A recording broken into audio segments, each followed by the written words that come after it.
Bismillahirrahmanirrahim. Assalamualaikum warahmatullahi wabarakatuh. Sebelumnya, terima kasih atas kesempatan yang telah diberikan.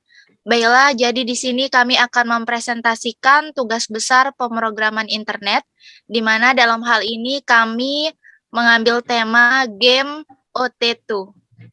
Namun sebelumnya, saya akan memperkenalkan teman kelompok kami terlebih dahulu, di mana yang pertama ada Alidin, kemudian ada Ayu Reski, kemudian ada Eftuniarsi, saya sendiri, kemudian ada Ida Ayu Pigi Mediana Putri, ada Maidatun Izati, ada Sarah Almira Najati, dan ada Wahyu Alpandi. Selanjutnya untuk mempersingkat waktu, silahkan kepada saudari Ayu Reski untuk menjelaskan latar belakangnya terlebih dahulu. Baik, saya akan menjelaskan latar belakang kami mengambil tema atau game OT2 ini. Jadi, tingginya peningkatan kasus COVID-19 di Indonesia membuat pemerintah menerbitkan kebijakan untuk bekerja dari rumah, belajar dari rumah, dan menggunakan masker ketika pergi keluar rumah. Namun, seiring berjalannya waktu, kebijakan ini tentu mengakibatkan kebosanan bagi masyarakat karena berada di rumah saja. Oleh sebab itu, kami mempunyai ide untuk membuat game dengan nama OT2.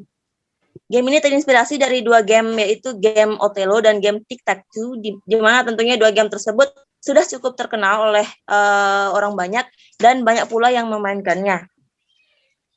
Jadi dengan adanya game ini diharapkan dapat membantu masyarakat untuk mengurangi stres atau rasa bosan ketika berada di rumah saja, karena game ini bisa dimainkan sendiri ataupun berkelompok, jadi bisa dimainkan ketika me time atau berkumpul bersama teman maupun keluarga. Kemudian pengembangan game ini berfokus pada back-end, yaitu ini menggunakan framework Java Spring Boot dengan teknologi REST API, di mana data-data yang diolah, baik itu yang dikirim ataupun yang diterima, merupakan data stream yang di-encode ke dalam JSON atau JavaScript Object Notation, kemudian dibantu oleh dependensi berupa SOAK.js agar memungkinkan melakukan streaming data. Oke, selanjutnya di sini yaitu ada use case system. Jadi pada saat memulai game, user harus login terlebih dahulu. Kemudian user bisa langsung memulai permainan dengan mengisi grid atau sel yang ada. Total terdapat 20 kali 20 grid yang bisa diisi. Nah, pada saat permainan berlangsung, pemain bisa memenangkan pertandingan poin dengan meluruskan simbol yang sama dalam jumlah tertentu, yakni 5 simbol yang sama persis sesuai dengan milik user masing-masing, X atau 0 atau O. Selanjutnya, implementasi sistem, di mana di sini implementasi sistemnya ada 3, yaitu stream, multithreading, dan socket, di mana saya berkesempatan untuk menjelaskan stream. Nah, implementasi stream yang diterapkan dalam game OT2 ini ada 2, yaitu stream yang diterapkan dalam penerapan materi stream, di mana yang pertama untuk handling error, untuk pesan yang dikirim tersebut, untuk pesan yang dikirim ke web adalah exception, dan ketika prosesnya benar, maka pesan yang dikirim ke webnya adalah respon entity berupa data JSON. Kemudian lanjut ke multithreading-nya. Implementasi multithreading dilakukan dengan proses pengecekan menggunakan thread yang digunakan secara bersamaan atau di-start secara batch. Pengecekan tersebut dilakukan ketika pemain mengklik permainan, maka thread ini akan melakukan pengecekan secara bersamaan apakah barisnya tersebut sama apa tidak. Jadi nanti di dalam game itu setiap pemain itu memiliki thread-nya masing-masing. Jadi multithreading ini berguna untuk melakukan proses pengecekannya di antara thread dari semua pemain tersebut secara bersamaan.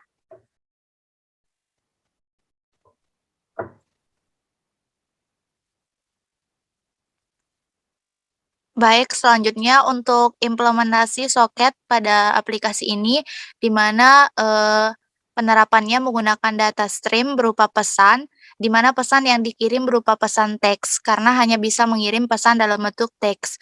Game akan dikonversi ke JSON terlebih dahulu, kemudian akan dikirim ke penerima pesannya, di mana dalam hal ini penerima tersebut yaitu user.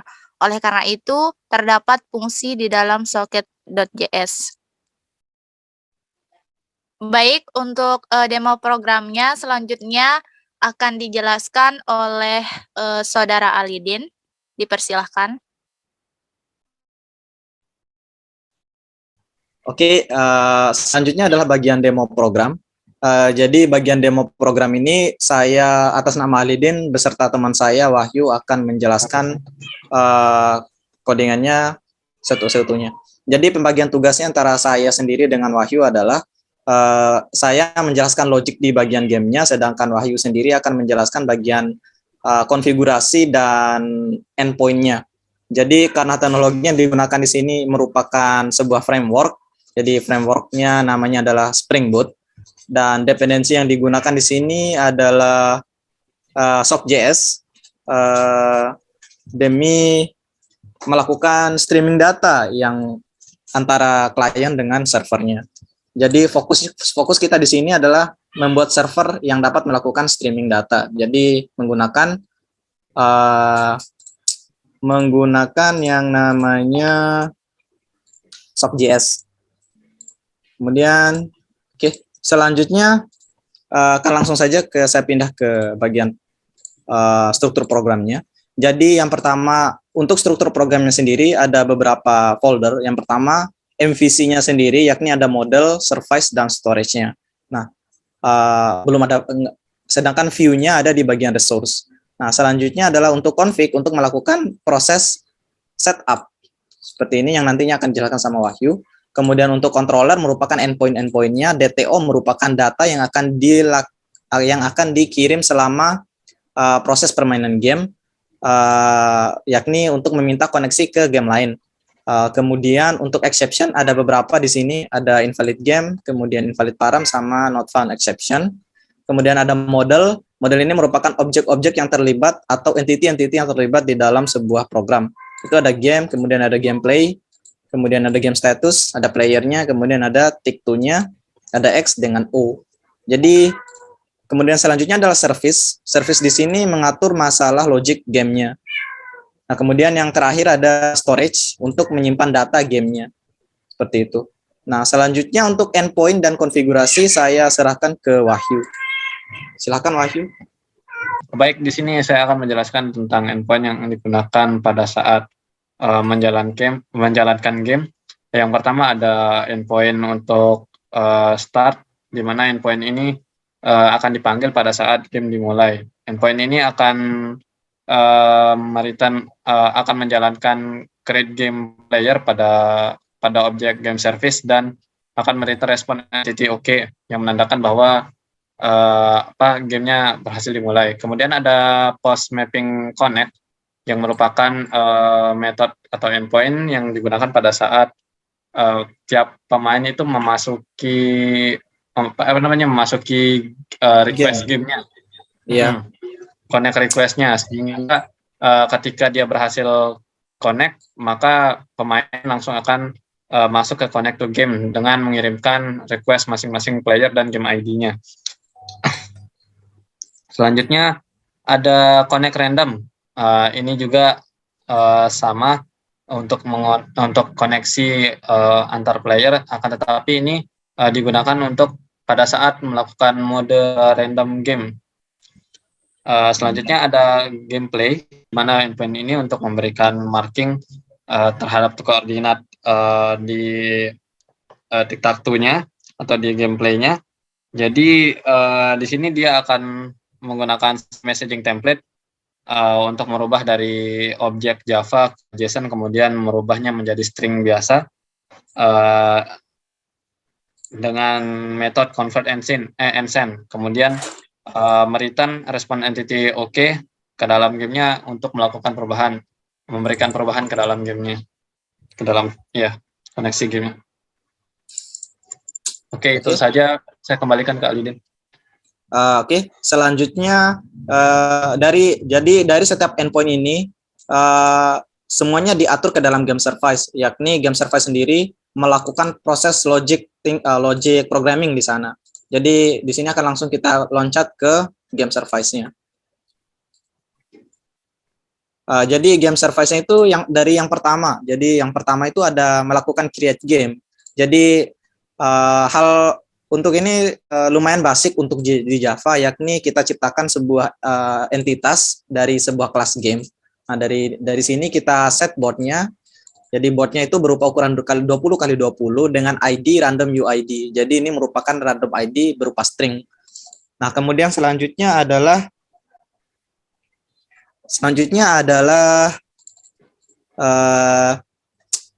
untuk mendapatkan player. Jadi karena yang membuat game ini akan menjadi player satunya, maka kita langsung set dia sebagai player 1. Jadi game.setPlayer1 sama dengan playernya. Kemudian statusnya menjadi new dan selanjutnya adalah menyimpan game ke dalam storage-nya.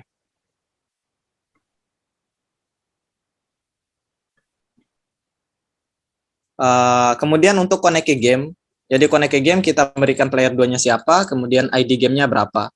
Nah, kemudian yang selanjutnya adalah connect to random, jadi kita hanya memberikan player 2-nya saja. Kemudian untuk gameplay, nah di sini adalah logic utamanya, yakni di sini ada thread-threadnya untuk mengecek apakah dia lurus atas bawah kiri kanan atau diagonalnya.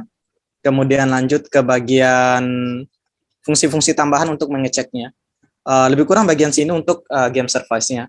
Jadi selanjutnya kita akan langsung loncat ke bagian demo programnya. Jadi servernya sudah di start di sini, atau mungkin saya start ulang untuk proses yang lebih cepat.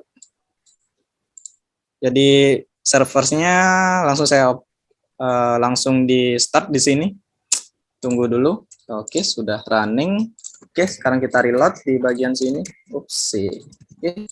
Jadi servernya sudah jalan dan view-nya sudah jalan. Jadi view-nya itu ada di dalam sebuah folder yang namanya resource ya. Resource di bagian index HTML dan beserta JS-nya di sana. Jadi ketika player ingin melakukan sebuah permainan, maka di sini harus melakukan login dulu. Jadi loginnya cukup memberikan nama saja. Jadi misalnya nama di sini Alidin. Jadi langsung di create new game di sini.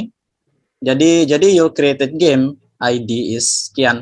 Jadi game ID ini bisa dipakai untuk player lain juga. Tapi untuk sekarang kita bisa melakukan koneksi secara random. Oke, langsung ada simbol-simbol yang menandakan kotaknya masih kosong. Nah, kemudian di sini bisa kita sambungkan data, bisa kita sambung dengan player yang lain. Misalnya namanya Region Lab. Nah, kemudian bisa kita connect to random game. Jadi, you're playing with Alidin. Jadi, lebih kurang seperti ini, gamenya sudah tersambung. Oke, lanjut saja. Jadi ketika ingin memainkan permainan,